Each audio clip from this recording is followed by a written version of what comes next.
Congratulations, you finished your first lab of the course, and now it's time to do the post-lab assignment. So we're going to have one of these every week. They're always going to be due on Sunday following the lab. To access it and to kind of complete the assignment, we're going to need to go back down to our week one folder and look at the lab. So we're in week one. Endothermic versus exothermic lab, everything's still going to be in there. And so to find the answer, the questions, I guess, for the post-lab, we can come to the handout. Everything's always going to go through the handout that we've seen. And so we can scroll down. We did everything, and voila, we've got to the post-lab. And so you'll see there's post-lab questions, and then there's conclusion. Both of these are parts of the post-lab assignment. So you need to answer the questions, and you need to write a conclusion. There's going to be some more overlap for this first week where the questions are going to point towards maybe some of the questions are going to point more towards what should show up in the conclusion, trying to kind of prompt you through what to kind of focus on or what kind of is important.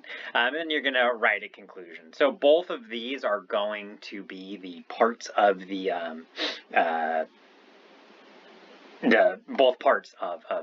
post-lab assignment. So the questions and then conclusion. So how do you actually submit your answer? So we need to move through the rest of it. So first off, you should probably look at your lab notebook. My preview users in group D, whatever group you're in, you still would have access to your lab notebook. So your answers to the post-lab questions should be based on what happened in the lab. So I encourage you to reference the observations that are in your actual lab notebook. Then you can see at the bottom here, so we had the handout, the notebook, and now we have the actual post-lab assignment. Again, done after the lab handout, after lab activity, the questions and conclusion prompt can be found at the end of the lab handout. And if you scroll down, it's just an assignment within Blackboard, so we just click View Instructions, and then you can either type your response or you can upload a file. It's a pretty popular choice, doing it in Word or PDF, whatever you want to do, or if you want to copy it into the text box, doesn't matter to me. I do want to note that over here on the details and information side, I will note that says there's a grading rubric. I encourage you to take a look at that. This gives a description of the things that I'm looking for in it. How I write my rubrics are basically like kind of what, in a conclusion, I expect there to be an objective, and this is like a perfect version of an objective.